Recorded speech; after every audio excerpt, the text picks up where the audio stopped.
Fight fans, buckle up. Dana White just threw cold water on one of the most anticipated fights in MMA right now. Looking ahead to 2026, I'm going to ask you about some other British fighters.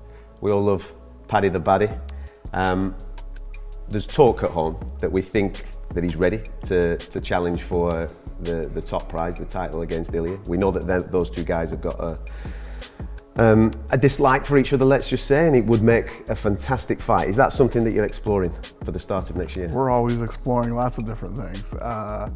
There's a twinkle in your eye though when you said that. No, listen, obviously it's a fun fight. People would like to see that, but I don't know. As of right now, no, we haven't made that fight. We're trying to figure out what's next for Topuria. Despite all the online rumors and massive fan demand, the UFC president confirmed he has not made the fight between Ilia Topuria and Paddy Pimblett, and he's still trying to figure out what's next for the undefeated lightweight champion. Speaking to TNT Fight Sports, White acknowledged it's a fun fight that people want to see, but as of right now, nothing is signed despite speculation that the grudge match could headline the UFC's first event on Paramount Plus in January. This comes after Topuria knocked out Charles Oliveira in stunning fashion at UFC 317 back in June to capture the 155-pound title, and Pimblett immediately confronted him in the octagon, which seemed to set everything up perfectly. But White is pumping the brakes hard. Pimblett currently sits at number 6 in the UFC's official lightweight rankings, with several established names ahead of him, which means he might need to beat one of those contenders to make an airtight case for a title shot. However, his perfect 7-win, 0-loss UFC record and the long-standing beef with Topuria dating back to their 2022 physical altercation in London could propel him into the championship fight sooner rather than later. White was also asked about another undefeated British star, Lerone Murphy, who appears headed toward a featherweight title shot against Alexander Volkanovski, but the UFC boss made it clear that fight hasn't been made either. Okay. There was talk as well, from a British point of view, about Lerone Murphy challenging Alexander Volkanovski for his title. We thought that might come by the back end of the year. It's not materialised. Is that something that you're looking at for the start of next year? You want me to make like 10 fights right here while we're doing this interview right now? I mean, everything is possible. Everything is possible. But no, we haven't made any of these fights yet. When pressed on multiple potential matchups, White sarcastically asked if the reporter wanted him to make 10 fights right there on the spot, emphasizing that everything is possible, but nothing is official yet. On a more positive note, White did confirm that holding a Topuria fight in Spain, particularly at the world-famous Santiago Bernabeu Stadium in Madrid, is a no-brainer, and he's also open to having dominant bantamweight champion Merab Dvalishvili defend his belt in his native Georgia. So, while fight fans will have to wait for official announcements, the pieces are certainly in place for some massive international events in the near future. Make sure you smash that subscribe button and hit the notification bell so you never miss breaking UFC news, fight announcements, and insider updates from Dana White and the biggest names in MMA. Speaking of UFC 321, all 26 fighters successfully made weight on Friday in Abu Dhabi, clearing the way for Saturday's massive card to proceed as planned. In the main event, Tom Aspinall defends his heavyweight title as undisputed champion for the first time when he takes on Cyril Gane. Aspinall has won 3 consecutive fights and recently defended his interim title, while Gane looks to finally become MMA's #1 heavyweight after 2 previous failed attempts at capturing undisputed gold. Both fighters can weigh no more than 265 pounds for the championship bout, and both made weight without any issues. Gold is also on the line in the co-main event where Virna Jandiroba faces Mackenzie Dern for the vacant strawweight title. The previous champion, Zhang Weili, departed the division to face flyweight champion Valentina Shevchenko at UFC 322 on November 15th, creating this opportunity for Jandiroba and Dern.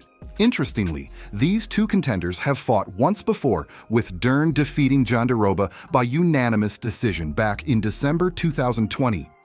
For the strawweight championship bout, both fighters can weigh no more than 115 pounds, and both hit their marks perfectly. The clean weigh-ins mean fight fans can breathe easy, knowing that all the marquee matchups are happening as scheduled with no last-minute drama or fighters missing weight to derail the card. UFC commentator John Anik has a fascinating take on the immense pressure facing Tom Aspinall heading into his UFC 321 main event against Cyril Gane. The veteran play-by-play announcer, who will call the action this Saturday in Abu Dhabi alongside Daniel Cormier and Laura Sanko, believes Aspinall is in one of the biggest high-pressure spots in recent UFC history. I read a tweet from you a couple of days ago as we record saying that this fight, and I think you were referring to Aspinall, is, quote, let me pull this up, one of the biggest pressure spots in UFC history. Why do you put this in the big, huge pressure spot here for Aspinall? Well, forget any pressure put upon him by his dear friend and my friend and broadcast partner, Michael Bisping, being suggested that Tom Aspinall is going to not only go down as the greatest British mixed martial arts athlete of all time, but truly one of the all-time greats. But his fan base has swelled exponentially because of the whole John Jones circus/exercise, right? Cyril Gane has gotten a lot of opportunities. He's a credentialed heavyweight. He's an outstanding striker. Seemingly, there has been an appetite for improvement in the wrestling and grappling areas. But, you know, Tom Aspinall is anointed. We went back, Kenny Florian and I did, for UFC Fight Pass this week and watched some of the early film, and even then you can just see shades of greatness. So I think there's always been pressure on Tom.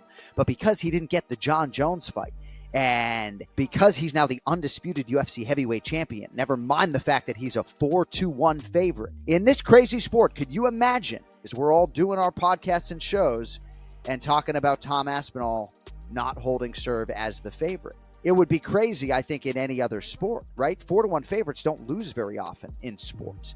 So, yeah, there's a lot of pressure on Tommy, and I know he eats it like a fucking sandwich, but do you disagree? I mean, my gosh, man, there have been a ton of pressure spots, right? Khabib and Conor both in their rivalry, of course, and I think back to, like, the pressure Dustin was facing in the second Conor McGregor fight. I mean, there are a ton of pressure spots, right? You know, Dustin Poirier could not afford to lose that second fight to Conor McGregor, but Tom Aspinall cannot afford to lose at UFC 321, to quote the great Renato Moicano. Well, so I'm an MMA fan, and I think in our conversation that comes across, right? Like, if you don't think over last week at some point I've called my twin brother, whom I talk to 8 times a day, and said, dude, can you imagine if Tom Aspinall fucking loses? Like, you're crazy. Of course that conversation has happened. I'm just a fan at my core.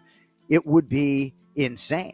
But anything can happen in mixed martial arts, and Cyril Gane is more than anything. You know, he has more than a puncher's chance. But it would be crazy to walk into that world. But in terms of how it would affect Tom, what are the goals here, right? Because he is going to realize financial freedom, right? This man is going to make a ton of money. Even if he, quote unquote, slips on a banana peel at UFC 321, I would expect him to go back and become the undisputed heavyweight champion again. I think he's that good. You know, I'm much more aligned with Michael Bisping than not in terms of how great Tom Aspinall can be. That's why there's a lot of pressure, you know, a lot of pressure to hold serve here. And, you know, I think he has a great chance to do just that. We'll see. Anik pointed out that Michael Bisping has been suggesting Aspinall will not only go down as the greatest British mixed martial artist of all time, but truly one of the all-time greats, period. Beyond that, Aspinall's fan base has swelled exponentially because of the entire John Jones circus and the year-long campaign to make that super fight happen. Even though Gane has received multiple title opportunities and is a credentialed heavyweight with outstanding striking and improved wrestling, Aspinall has been anointed as the future of the division. Anik emphasized that in most sports, 4-1 favorites don't lose very often, which puts enormous pressure on Aspinall to hold serve. The commentator admitted that as an MMA fan at his core, he's called his twin brother multiple times over the past week, asking if he can imagine what would happen if Tom Aspinall actually loses. It would be absolutely insane and would fundamentally change the narrative around Aspinall's legacy and future. While Anik believes Aspinall would eventually reclaim the championship even if he loses, a defeat to Gane could be etched in our memories for a long time when discussing the all-time great conversation. Anik stressed that there's always been pressure on Tom, but because he didn't get the John Jones fight and is now the undisputed heavyweight champion facing a fighter he's heavily favored against, the stakes have never been higher. Could you imagine if we're all doing our podcasts and shows next Monday talking about Tom Aspinall not holding serve as the favorite?